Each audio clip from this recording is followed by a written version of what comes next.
Dorothy lived with her hardworking butler uncle and Auntie M on the Blake, Kansas prairie. She was an energetic and joyful little girl who delighted in her small dog, Toto. One day, a dangerous cyclone swept across the prairie.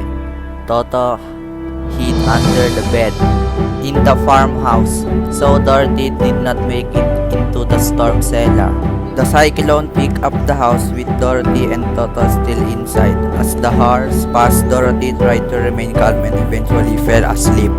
When she awoke, she and Toto were in a fantastic and strange lands. Coming out of the house, she and Toto were met by a few small men that called themselves Munchkins and the elderly but beautiful witch of the north. The witch informed Dorothy that her house landed on the wicked witch of the east and killed her, thus setting and Munchkins free from being their long slavery under her command. Dorothy was horrified to hear that she had killed someone, but she was given a present of the witch's silver slipper. She asked how she could get home, and the witch told her she would do best to ask the powerful wizard of the Emerald City. Dorothy's journey on the yellow brick road that led to the Emerald City began in the pretty and well-tilled land of the Munchkins. Passing a field, she encountered the Scarecrow, whom she released from his position held aloft in the field. He told her he wanted brains and asked if he could go with her to visit the wizard. She happily agreed, and the two companions and Toto continued along the yellow brick road to Oz. They helped save the Tin Woodman who had rusted in the forest while cutting down a tree. He joined them, hoping to ask the wizard for his dearest wish, a heart. They also met the cowardly lion, who after roaring at them loudly, sheepishly admitted he had no courage and wanted to ask Oz to grant him some so he could be a real king of beasts. The travelers continued along their path and faced several obstacles. They found a large ditch in their path and had a lion jump over it with his friend on his back. They arrived at a field full of beautiful but deadly puppies. Dorothy and Toto and even the lion fell into a deep sleep. The Scarecrow and the Tin Woodman carried out Dorothy and Toto but received the help of thousands of field mice in luring out the lion. When they finally arrived at Oz, the guardian at the gate of the sparkling green city was surprised to hear that they wanted to see Oz, as no one had requested a visit for many years. They were told they could see Oz one by one in his throne room on separated days. Dorothy, the Scarecrow, the Tin Woodman, and the Lion each encountered a different Oz, a massive head, a beautiful woman, a frightening creature, and a ball of fire, and were all told that the wicked witch of the west must be killed before their wishes would be granted. Despondent, but realizing there was no other way, the companions set out once more. Their journey was beset by danger because the powerful witch knew that they were coming. She tried to destroy them with various minions, 40 wolves, crow, and black beasts, but each swarm was defeated.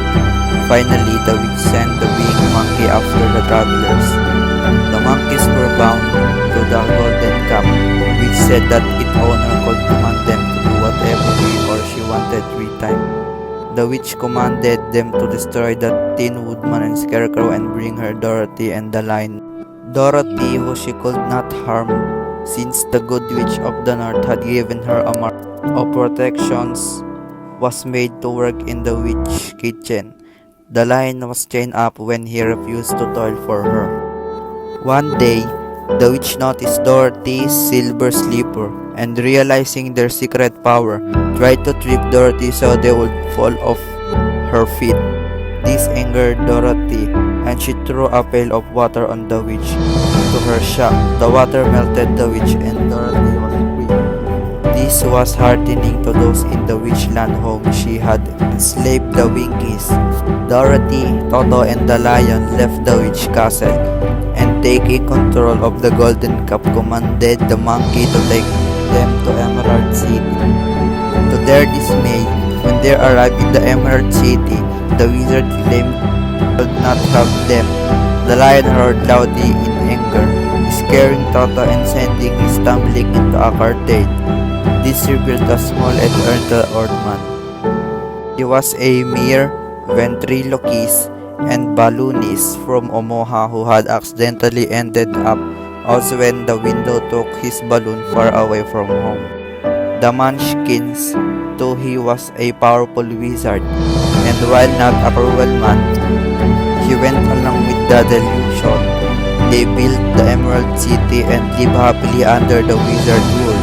He told them to rid of the witch since she had a real power and frightened him. After telling his story and apologizing for his trickery, he said he would try to help them anyway.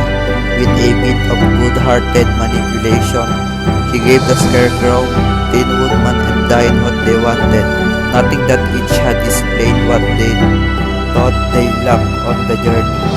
His plan for Dorothy was to fly away over the desert border of Oz in his balloon. He planned on going as well, but just as they were about to depart, Toto distracted Dorothy and she missed the balloon. It sailed away in the sky and she cried out in sadness. She tried to ask the winged monkey in her second command to take her to Kansas, but they said they could not travel beyond the border of Oz. A soldier in the Emerald City suggests she travel to the home of the Good Witch of the South, Glinda. This seemed a valid plan and Dorothy set out once more, accompanied by her friend. Together they faced more curious and dangerous creatures, people made of china. They devious hammerheads and beasts of the forest who later crowned the lion as their king. Their journey was not easy, but they finally made it to the lovely Glinda's castle. She said she did not need to help Dorothy because the girl's silver shoes possessed that power. She merely had to click her heels together 3 times and say where she wanted to go, and she would be there. In exchange for her help, Dorothy gave her the golden cup, and she used the 3 commands to send the Scarecrow back to rule over the Emerald City, the Tin Woodman to rule over the Winkies, and the Lion to rule over the beasts in the forest. She then gave the cup to the monkeys and set them free from their bondage.